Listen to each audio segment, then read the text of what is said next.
باطل سے دبنے والے اے آسمان نہیں ہم، باطل سے دبنے والے اے آسمان نہیں ہم، 100 بار کر چکا ہے تو امتحان ہمارا۔ الا بذکر اللہ تطمئن القلوب۔ ایمان کی کیا قیمت ہے، اس کو اگر ہمیں سمجھنا ہے تو صحابہ کرام رضوان اللہ تعالی عنہم اجمعین کی سیرت کو اور آپ کی زندگیوں کو ہمیں پڑھنا ہوگا اور سننا ہوگا کہ حضور سے کیا عشق تھا، حضور سے کیا محبت تھی۔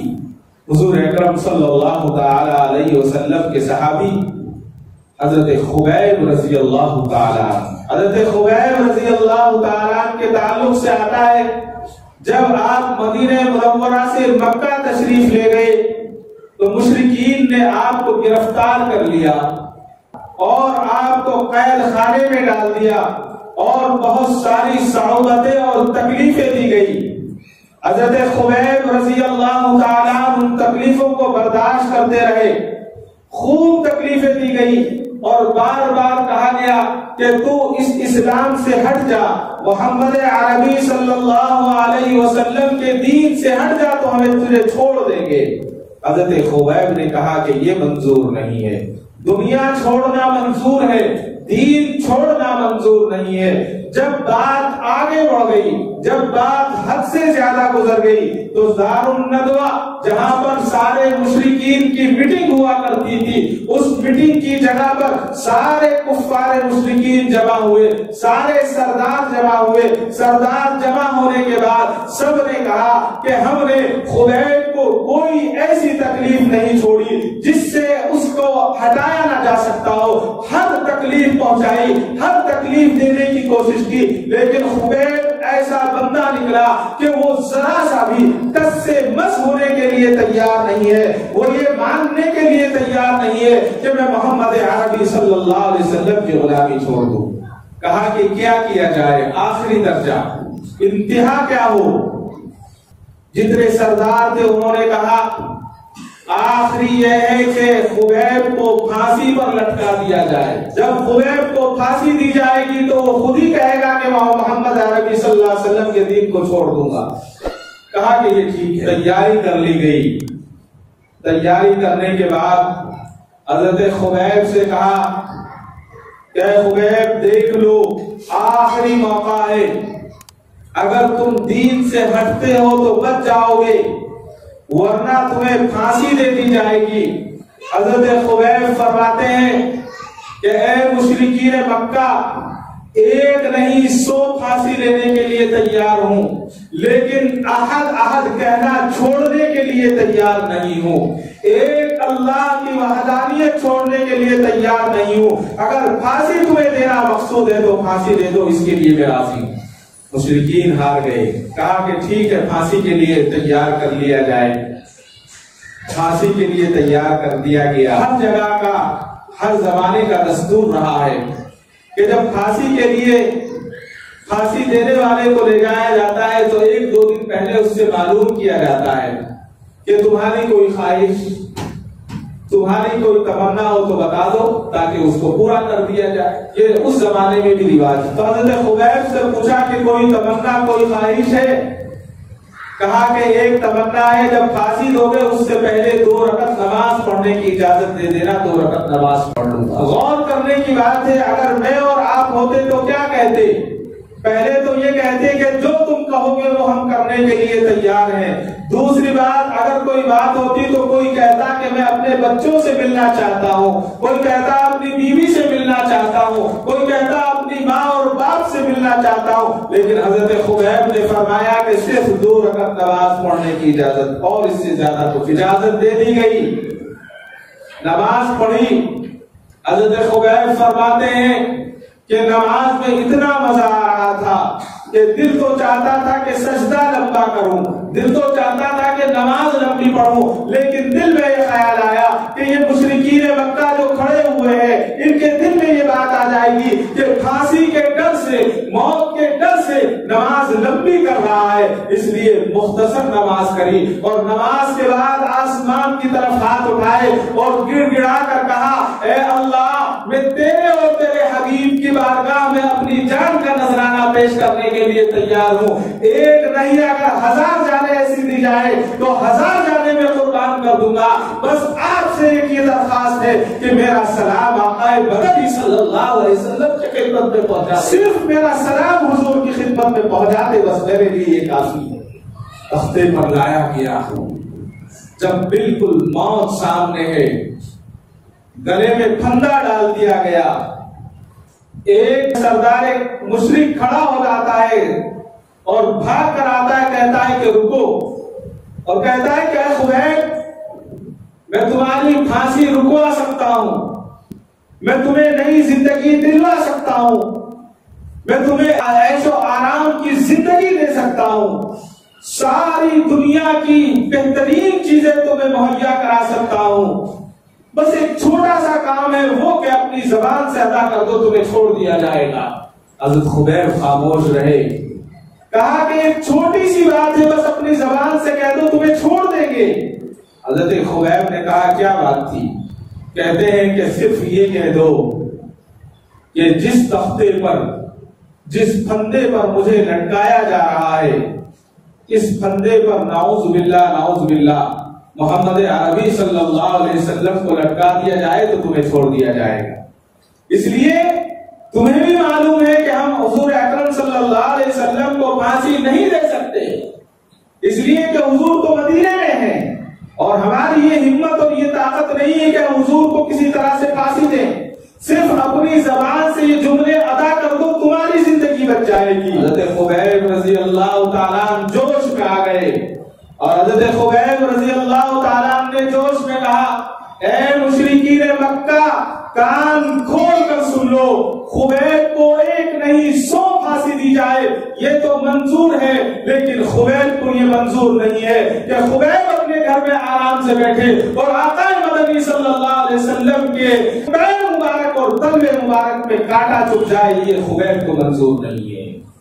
خبیب اس کو برداشت نہیں کرے گا کہ حضور کے پیر میں کانٹا چبھے اور خبیب آرام سے رہے. تو یہ کہا اور آسمان کی طرف پھر دیکھا اور کہا کہ اے اللہ, بس میں آپ سے التجا کرتا ہوں کہ میرا سلام حضور کی خدمت میں پہنچا دینا, اور پھانسی کے پھندے کو چوم لیا. یہ تھا عشق رسول. ایک نہیں ہزاروں واقعات ہیں, ہزاروں واقعات ہیں. اگر ہم اس کو بیان کرنے بیٹھے تو ہمیں وقت چاہیے. جنگ احد کا زمانہ, جنگ احد کی ساری تیاریاں ہو چکی ہیں. مدینے سے سارے صحابہ نوجوان جنگ کے لیے مدینے سے باہر نکل چکے ہیں. ایک صحابیہ رضی اللہ تعالی عنہ اپنے گھر میں بیٹھی ہیں, ان سے کچھ ملنے کے لیے کچھ لوگ آئے, کچھ عورتیں آئی. محلے کی جو آپس میں ایک دوسرے کے گھر جاتی, تو وہ بیٹھی ہوئی باتیں کر رہی تھی. تو اس خاتون نے بہت درد کے ساتھ کہا, اس نے کسی نے پوچھا ہوگا آپ دکھ نہیں رہی ہو, باہر نہیں آ رہی ہیں, مل نہیں رہی ہیں. کہا کہ کس منہ سے باہر آؤں, مجھے تو شرم آ رہی ہے. کہا کیا ہوا؟ کہا کہ بہت شرمندہ ہوں, باہر نہیں آ سکتی, اس لیے کہ ہر گھر کے سارے بچے اور ان کے شوہر جو ہے جنگ کے لیے, اسلام کی سربلندی کے لیے, جنگ احد کے لیے تمام کے تمام مدینے سے جا چکے ہیں, لیکن میرا شوہر گھر میں بیٹھا ہوا ہے. آپ کے شوہر کون تھے؟ حضرت عمرو بن جموع رضی اللہ تعالی. حضرت عمرو کوئی صحت مند اور قوی نوجوان نہیں تھے. آپ کے دونوں پیر فالج زدہ تھے اور دونوں ہاتھ بھی آپ کے کمزور تھے. پیروں سے آپ اپنے کھڑے نہیں ہو سکتے تھے, بلکہ بیٹھ کر اپنے ہاتھوں کے سہارے چلتے تھے. تو اس کی بیوی اپنی دوسری سہیلی سے کہہ رہی ہے کہ مجھے افسوس ہے کہ میں کس منہ سے باہر آؤں, میرا شوہر اس قابل نہیں ہے کہ وہ جنگ میں جا سکے, میں شرمندہ ہوں. جب یہ بات حضرت عمرو بن جموع نے سنی تو ان کے دل پر بجلی سی گری.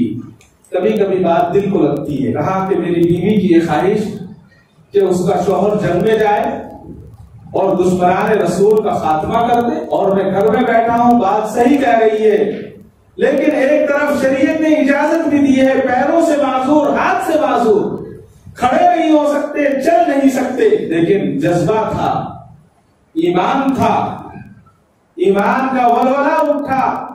بیوی کو آواز لگائی اور کہا کہ اے اللہ کی بندی، میں اللہ سے دعا کرتا ہوں اور اس کی راستے کے لیے میں نکل رہا ہوں، لہذا میری گردن میں تلوار باندھ دو۔ کمر پر تو تلوار بند نہیں سکتی تھی، کھڑے ہونے کی طاقت نہیں ہے، کہا کہ میری گردن میں تلوار باندھ دو، میں بھی جنگ احد کے لیے جا رہا ہوں اور اللہ کے آگے یہ دعا کرتا ہوں، اس سے یہ گڑ گڑا کر مانگتا ہوں، اے اللہ جب میں جنگ میں جاؤں تو میں دشمنوں کا سر قلم کروں، دشمنوں کو ختم کروں، اور دشمنوں کو ختم کرنے کے بعد میری لاش بھی مدینے میں واپس نہ آئے بلکہ میں وہی شہید کر دیا جاؤں۔ دعا مانگی، بیوی نے تلوار گلے میں باندھ دی۔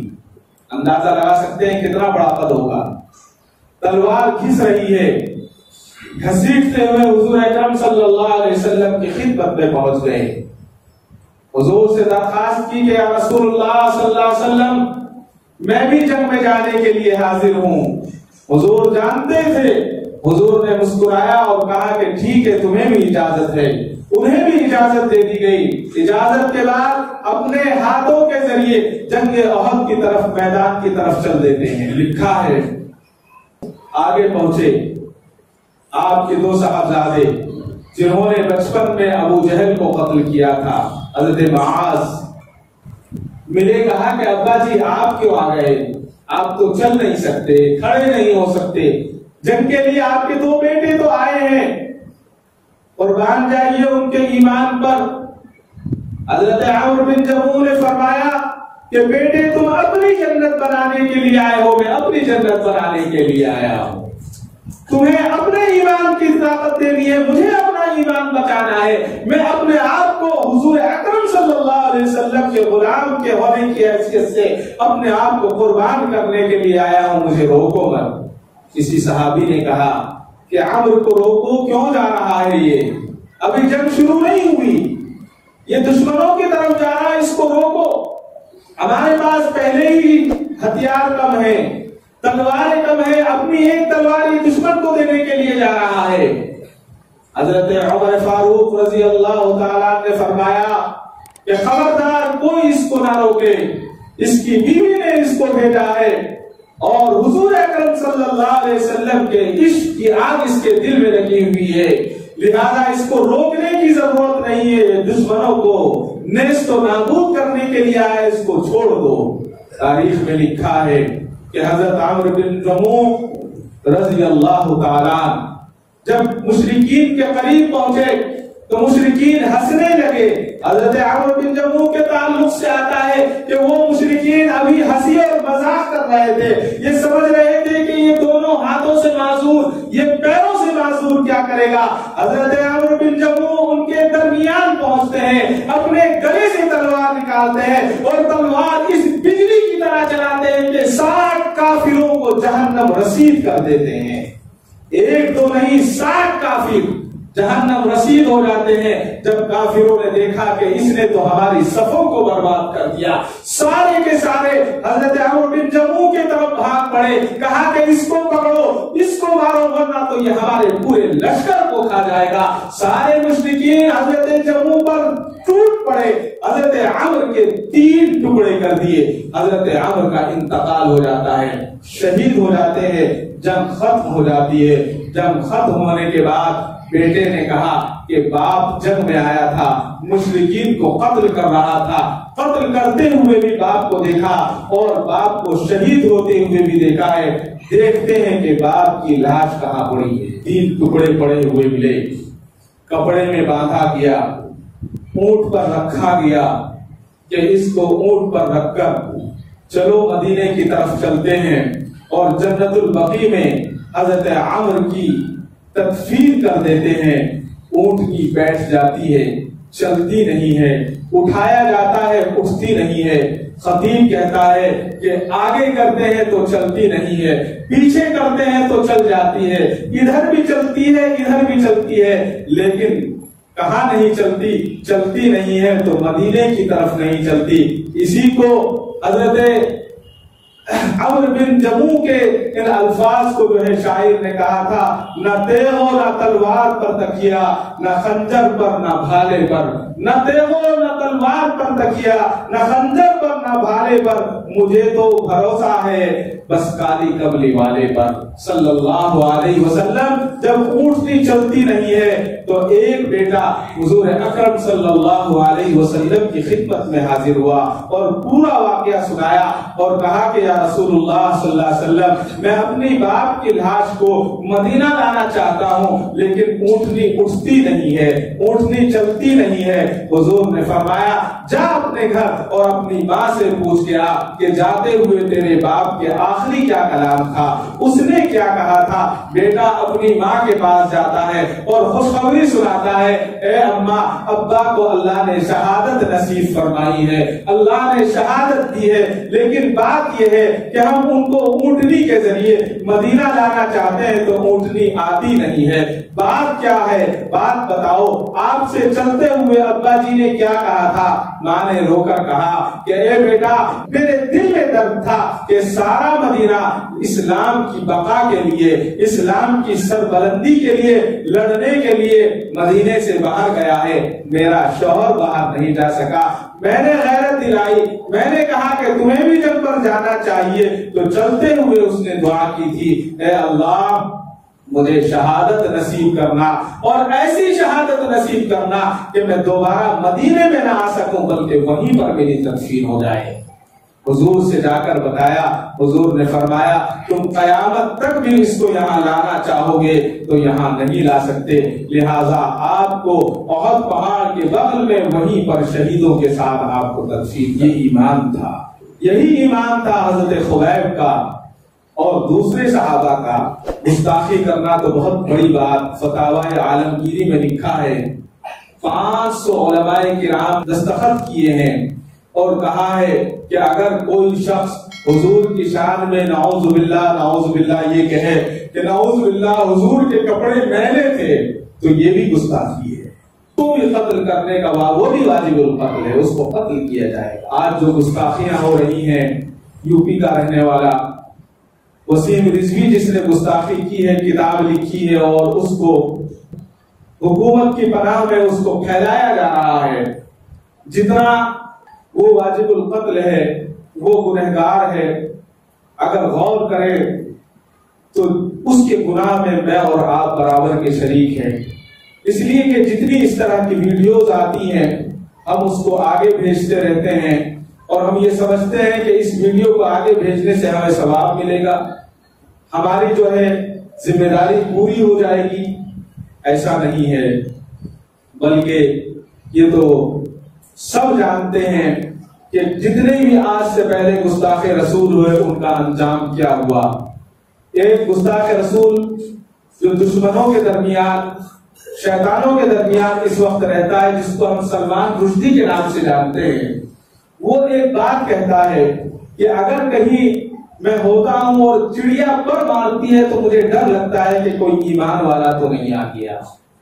ان کو اتنا ڈر ہے اپنی جان کا، اور اس ملعون کو بھی یہی ڈر ہے، اسی لیے جو بھی ویڈیو بناتا ہے تہخانے کے اندر، بیسمنٹ کے اندر بیٹھ کر بناتا ہے، اپنی ملعونوں کی ٹولیوں کے ساتھ بناتا ہے۔ کہیں آپ اس کو پبلک پلیس پر نہیں دیکھیں گے، اگر آ کر تو دکھائے، اگر ماں کا دودھ پیا ہے کہیں آ کر دکھائے، وہ ہمیں کہنے کی ضرورت نہیں ہے۔ گستاخ رسول کا جو انجام ہوگا وہ ہو جائے گا اس کا بھی، اور جس کی سعادت جس کے حق میں اور جس کی اللہ نے جس کے مقدر کی ہے سعادت، وہ سعادت اس کو ملے گی۔ اس سے پہلے کیا ہوا، یو پی میں کوئی سبھا چلاتا تھا، اس نے گستاخ رسول کی تو مسلمانوں نے نہیں مارا اس کو، اس کے ہی لوگوں سے اللہ نے اس کو جہنم رسید کروا دیا، اسی کے لوگوں سے۔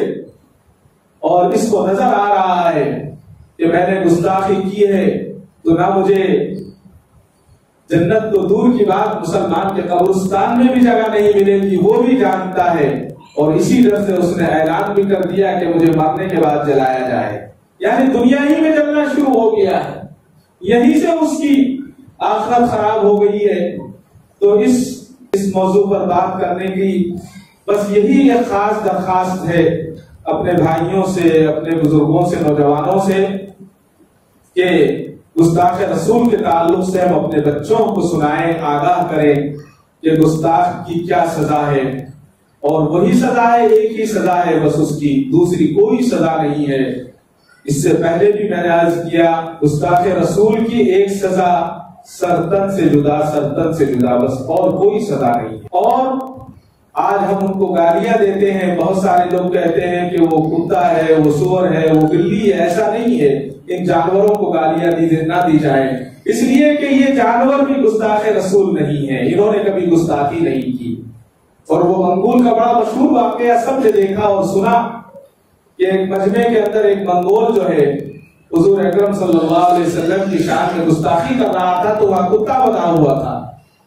اس نے کتے کی طرف ایسے ہاتھ کر کے جو ہے کچھ کہا، گستاخی کی، تو کتے نے جو ہے اپنی رسی کو توڑا اور اس پر حملہ کر دیا۔ جب حملہ کر دیا تو لوگوں نے کہا کہ تم نے حضور کی شان میں گستاخی کی ہے، اس لیے یہ کتا حملہ کر رہا ہے۔ کہا کہ نہیں، کتا بہت زیادہ جو ہے چالاک ہے، میں نے اشارہ کیا تو یہ سمجھا میں اس کو کچھ کہہ رہا ہوں۔ پھر کتے کو باندھ دیا، پھر اس نے گستاخی کرنے شروع کی۔ لکھا ہے کہ کتے نے پوری طاقت کے ساتھ اپنی رسی کو توڑا، اور توڑنے کے بعد ایسا حملہ کیا اس منگول پر اور اس کی گردن کو دبوچا، اور دبوچنے کے بعد ایسا اس کا خون کیا کہ وہیں جہنم رسید ہو گیا۔